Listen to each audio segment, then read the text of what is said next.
আজ আমি আপনাদের সঙ্গে শেয়ার করছি খুব সহজ এবং দারুণ মজাদার ডিম ভুনার একটি রেসিপি। আমার এই পদ্ধতিতে রান্না করলে কম সময়ে অসাধারণ স্বাদ পাবেন। যদি নতুনভাবে ডিম ভুনা ট্রাই করতে চান তাহলে ভিডিওটি শেষ পর্যন্ত অবশ্যই দেখুন। আর ভিডিওটি যদি ভালো লাগে আমার চ্যানেলটি সাবস্ক্রাইব করে পাশে থাকা বেল আইকনটি অন করে রাখবেন। এতে করে যখন আমি নতুন কোনো ভিডিও আপলোড করব তখন সাথে সাথে আপনার ওখানে নোটিফিকেশন পৌঁছে যাবে। এখানে আমি 3টি ডিম সিদ্ধ করে খোসা ছাড়িয়ে নিয়ে তারপর এই যে একটি ছুরির সাহায্যে আলতো হাতে আঁচড় কেটে নিয়েছি সবগুলো ডিমের মধ্যে। এবার এই ডিমের মধ্যে দিয়ে দিচ্ছি সামান্য একটু হলুদের গুঁড়া, সামান্য একটু মরিচের গুঁড়া আর দিয়ে দিচ্ছি সামান্য একটু লবণ। এবার এই ডিমগুলোকে ভালো করে মেখে নিব এই মশলার সাথে। প্রথমে এই ডিমগুলোকে ভেজে নিতে হবে, সেই জন্য খুব ভালো করে মশলার সাথে মিশিয়ে মেখে নিচ্ছি। এই যে ডিম মাখানো হয়ে গিয়েছে, এবার চলে আসছে চুলায় একটা প্যান বসিয়ে দিয়েছি। এখন এতে দিয়ে দিব পর্যাপ্ত পরিমাণে সয়াবিন তেল। তেলটা গরম হয়ে এসেছে, তাই আমি এখানে মশলা মাখানো ডিমগুলো দিয়ে দিলাম। দিয়ে নাড়াচাড়া করে ডিমগুলোকে ভালো করে ভেজে নিব।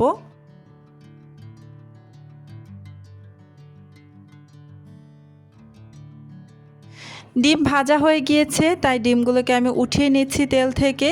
এবার পেঁয়াজ ভেজে নিব, সেই জন্য আমি যেই বাটিতে ডিমে মশলা মাখিয়েছিলাম সেই সেম বাটিতেই দিয়ে দিচ্ছি হাফ কাপ পরিমাণ পেঁয়াজ কুচি। এখানে কয়েকটি কাঁচামরিচের ফালি দিয়ে দিলাম। এবার দিয়ে দিচ্ছি এখানে জিরার পেস্ট। এখানে 1 চা চামচের 3 ভাগের 1 ভাগ পরিমাণ আমি জিরার পেস্ট দিয়ে দিলাম।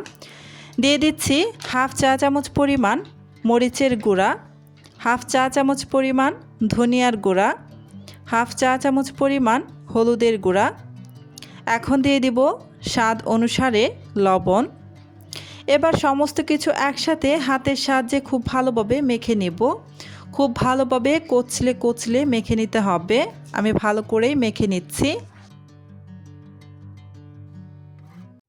ভালোভাবে মাখানো হয়ে গিয়েছে। এবার আমি যে ডিম ভেজে রেখেছিলাম সেই ডিম ভাজার অবশিষ্ট তেলের মধ্যে দিয়ে দিচ্ছি মশলা মাখানো এই পেঁয়াজ।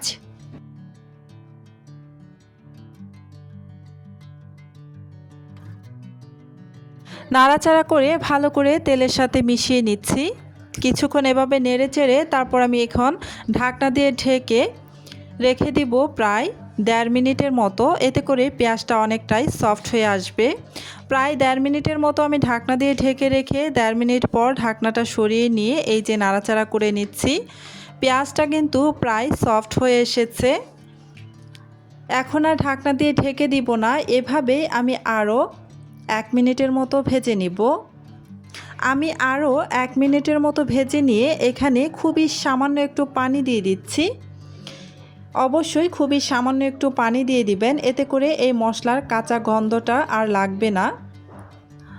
সামান্য একটু পানি দিয়ে নেড়েচেড়ে মিশিয়ে নিয়ে এবার এখানে আগে থেকে ভেজে তুলে রাখা ডিমগুলো দিয়ে দিচ্ছি। ডিমগুলো দেওয়ার পর নাড়াচাড়া করে পেঁয়াজের সাথে ডিমটাকে একটু মিশিয়ে নিব। এখন আর ঢাকনা দিয়ে ঢেকে দিতে হবে না। কিছুক্ষণ পর পর একটু নাড়াচাড়া করে এই ডিমে যে আমি যে পানিটা দিয়েছি সেই পানিটা একদম শুকিয়ে আসা পর্যন্ত ভাজবো। এই যে একদম পানিটা শুকিয়ে এসেছে, আমার ডিম বোনাটা একদম রেডি। আজকের এই সহজ ডিম বোনা রেসিপিটা যদি আপনাদের কাছে ভালো লাগে তাহলে একটা লাইক, কমেন্ট, শেয়ার করে দিবেন। আল্লাহ হাফেজ।